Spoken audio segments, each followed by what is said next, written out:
Hello! Dans ce nouvel épisode du podcast Le Café de l'Emploi, nous allons aborder une stratégie de recherche d'emploi qui est négligée par la majorité de candidats alors que c'est une stratégie innovante.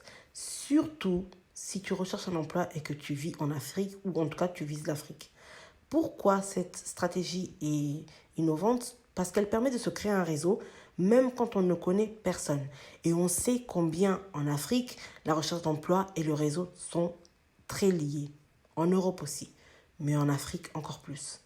Donc, j'ai décidé de faire cet épisode pour te donner mes tips, mes conseils, pour ne pas faire d'erreurs sur la plateforme LinkedIn.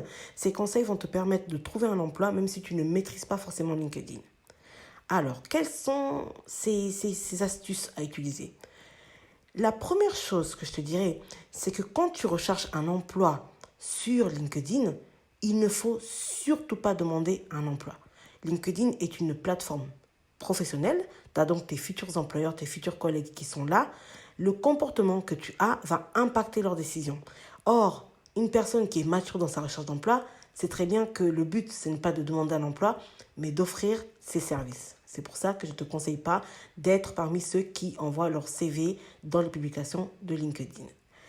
A contrario, tu dois montrer une maturité en proposant un projet clairement défini. Ça veut dire que tu dois montrer que tu n'es pas là juste pour trouver n'importe quel poste, mais que tu sais le poste exactement que tu vises, que tu as les compétences nécessaires. Et c'est pour ça que je te conseille d'organiser ta recherche d'emploi. Il s'agit de savoir quelle entreprise tu peux viser, quel secteur tu peux viser et comment est-ce que tu peux te vendre au niveau des offres d'emploi. Donc, quelles sont les compétences, quels sont les soft skills que tu as pour ce poste-là. Une fois que tu as défini ton projet et que tu sais ce que tu recherches, je te conseille de faire une visualisation, c'est-à-dire de définir tes objectifs pour savoir comment, quand et pourquoi tu dois rechercher tel et tel poste ou contacter telle et telle personne.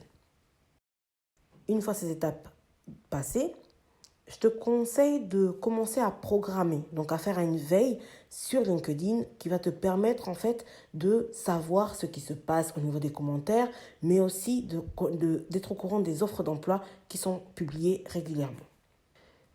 En plus de cette première veille, il faut que tu te rendes visible. Alors, je sais que c'est la crainte de la plupart des candidats, mais te rendre visible ne veut pas dire, comme tu le vois là dans la vidéo, forcément faire une vidéo ou te présenter publiquement. C'est simplement commenter, montrer que tu es là, que tu es en recherche.